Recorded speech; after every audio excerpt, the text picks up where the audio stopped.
I bought my first house. Then my stepsister claimed she was moving an amp. Stepmom threatened my inheritance. Dad's revelation changed everything. I, a 32-year-old female, thought things were finally going my way. I had just bought a new house, my first house ever, and I was excited about starting a new chapter in my life. But things weren't as easy as I thought. It all started with a message from my stepsister, Angel, 23, informing me that she was planning to move in with me after I had shared the news in our family group chat. I was taken aback by her demand, since I had no idea she was even considering moving in with me. We had never talked about this before, and she had no reason to assume I would be okay with this. She and I had never been that close. We barely got along for the sake of our parents' relationship.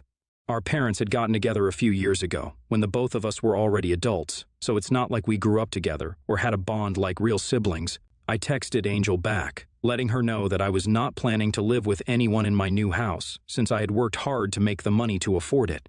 I was single and enjoying my freedom, together with my 2 dogs, and had no desire to live with anyone else in my new house.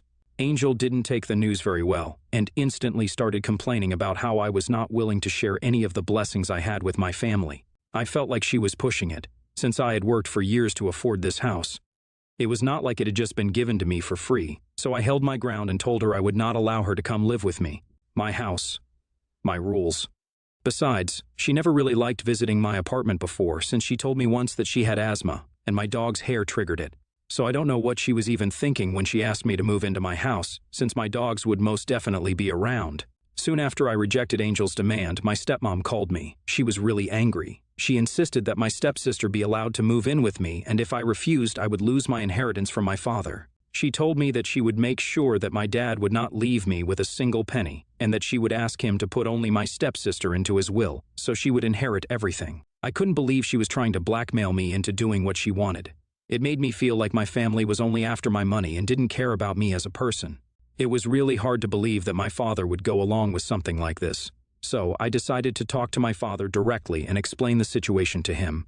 I told him that I had worked really hard to buy this house, and that I didn't want to share it with anyone, let alone my stepsister, who I didn't have a good relationship with.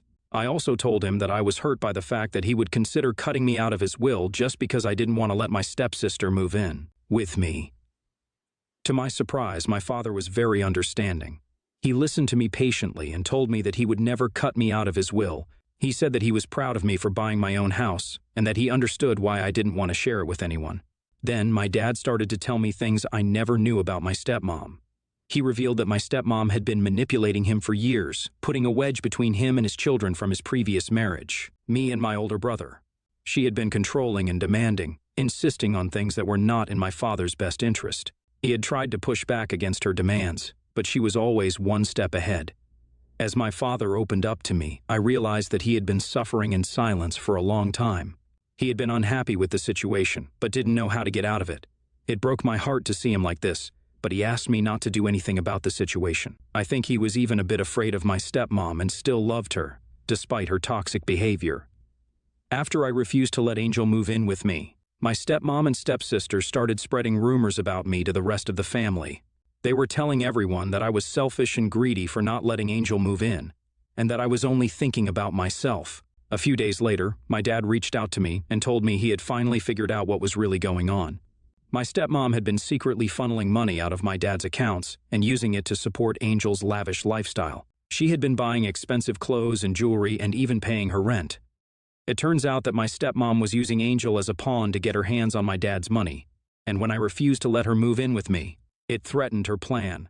My dad had no idea that any of this was going on, and he was shocked and devastated when he found out.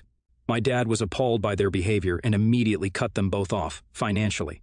As soon as there was no more money coming in Angel and her stepmom's way, they started calling me and apologizing for their behavior, probably in hopes of me convincing my dad to give them money again. They told me they were sorry for threatening me, and they acknowledged that they had been in the wrong. But obviously, I had no interest in letting them back in my dad's or my lives, just so that they could try to suck more money out of our wallets. My dad and I are both hardworking people, and I really don't want to see my dad get taken advantage of again. It's been a tough time for my family, but I am grateful to have my dad's support and for standing up for myself and my boundaries. I never could have imagined that my stepmom and stepsister would go to such lengths to try and manipulate me and my dad. Lesson learned: always trust your gut, and don't be afraid to stand up for yourself. even if it means going against your family. It's been a few months since my father cut my stepmom and stepsister out of his life, and things have been much better. My father is much happier, and he's finally free from the toxic relationship that he had been in for so many years. He's been spending more time with me and my brother, and we've been able to rebuild our relationship with him. As for me, I've been enjoying my new house and my newfound freedom. I've made some renovations to the house and have been making it truly my own. I've even adopted another dog, and my little family is thriving. I've also been able to repair my relationship with my stepsister. After my father cut her out of his life, she reached out to me to apologize for the way she had treated me.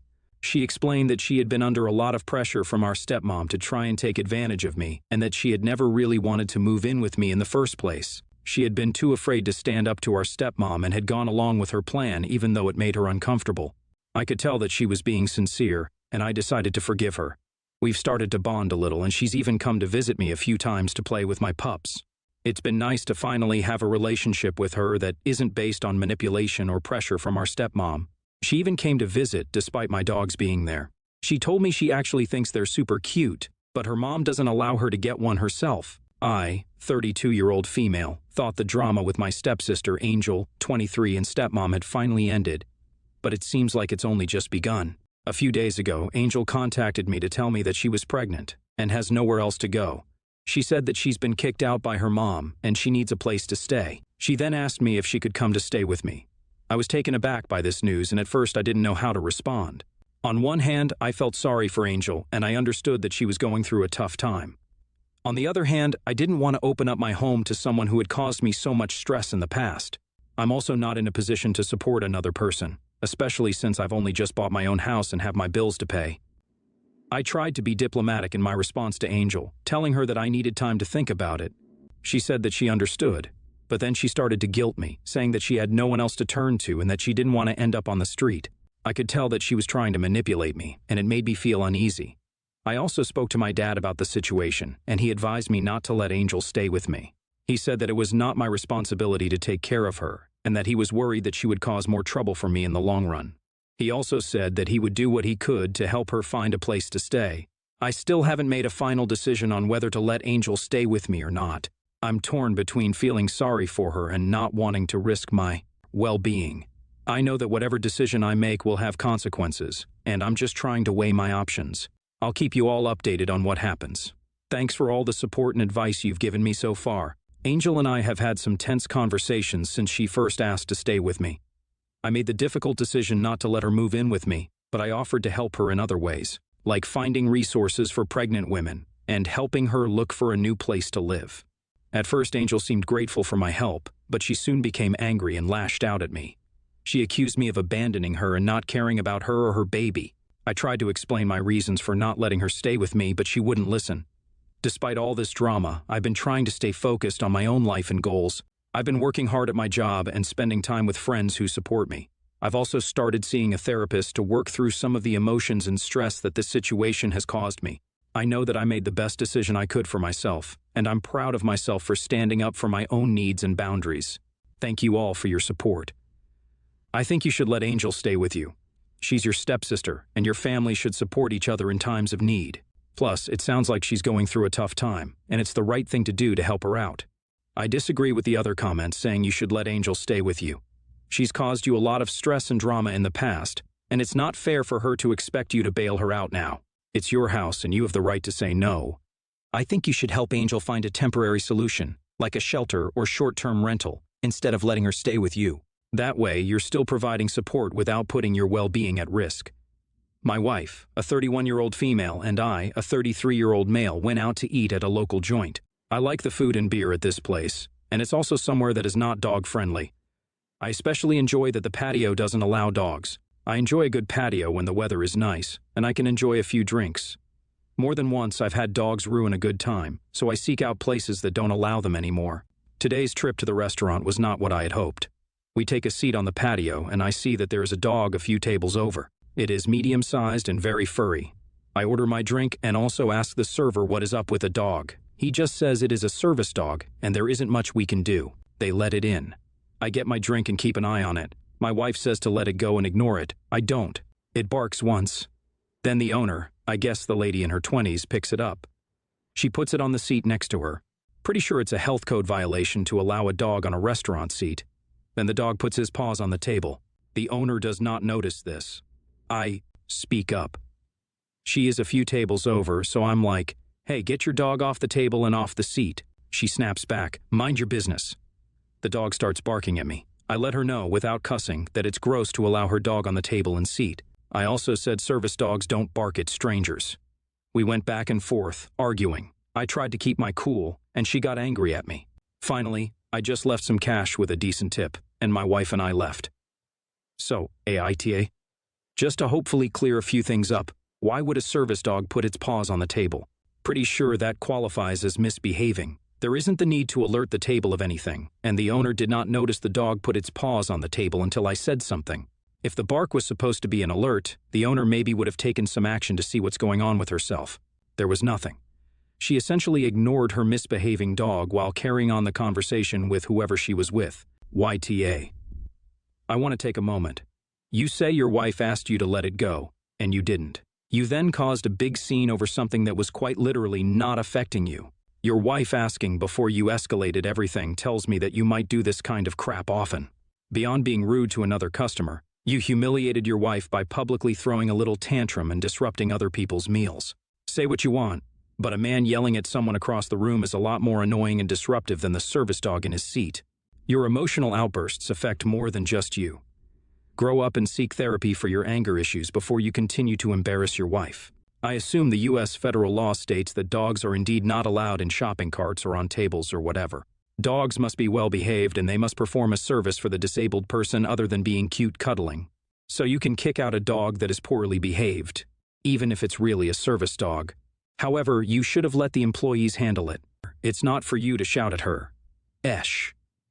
My wife has been sleeping in our 4-year-old daughter's room while the other bedroom is remodeled, and she has a tray she stores all her meds in, ranging from Aleve and birth control pills to powerful antidepressants and anxiety medication, about 15 different medications in all. She's always been careless with her pills. I frequently will find loose ones on the ground or in laundry hampers, not to mention laying in the tray she stores the medicine bottles in. The problem is she keeps it on top of a dresser in my daughter's room, and my daughter can easily reach it, compounded with the fact that every morning and night she takes all of these pills in front of our daughter. And the little one is really into imitating us and doing the same things we do. And I'm really uncomfortable with all these drugs being stored the way they are. Child-proof bottles or not, I've asked her before to move them to the upper shelf in the bathroom linen closet, and she said she would but hasn't done it. It had been several weeks, and last night I calmly told her that either she needed to move her meds that night or that I would do it for her. Didn't yell or call her names, didn't swear or anything confrontational. Her response was a bunch of gibberish about how I shouldn't be calling her a bad mom and that the pills are fine where they are because our daughter has never tried to play with them before. I repeated my offer to move them for her if she didn't want to do it, and she said she would do it and then didn't talk to me the rest of the night. Well, this morning, I go upstairs to get my daughter dressed and see the goddamn pills still in the bedroom, so I move them to the bathroom closet. She's going to be pissed when she gets home, and I don't care. AETA for insisting she move her pills away from the reach of our 4-year-old? NTA because the pills definitely need to be moved for your daughter's safety. But maybe ask your wife why she feels the needs to keep the pills in that spot in a calm moment when you can talk this through without accusations. I suspect she may feel that she needs to keep them in the same place so she remembers to take them, or something similar. By switching their place, her whole routine may be disrupted, which can be very destabilizing and upsetting for some people. Obviously, I don't know if this is the case, but based on her response, something else is going on with her. Be curious and look for solutions together. Esh. Your wife is a bad mother. She is risking your daughter's life on a daily basis. You are the for not taking definitive action the instant you became aware of your wife's habit of leaving medication lying around. Checking for loose pills won't work. It's easy to miss one, and your daughter could get to the pills before you find them. You need to tell your wife that if she doesn't immediately move her pills to a locked container in the locked drawer, you and your daughter will move out. Do you realize that if Child Protective Services learned of the dangerous substance protocols in your house, your daughter would be removed? Okay, so one thing you need to totally understand is that both of you have been keeping deadly drugs where your 4-year-old can easily reach them for weeks. Not your wife, both of you. Why have you let this continue for more than a day? How could you not move the drugs yourself the first time you saw them where your daughter could reach them? Everyone here is going to ask what the hell is wrong with your wife, and that's a good question. There's some huge disconnect in her brain that she doesn't understand how dangerous this is, but you do seem to understand. Sort of, at least, that this could literally kill your own child, and it took you weeks to do anything about it. And for that, even though both of you really, really suck, I'm voting YTA, but for the opposite of the reason you're asking. Phrasing the question in such a way that you could possibly not be in a hole in this situation is ridiculous.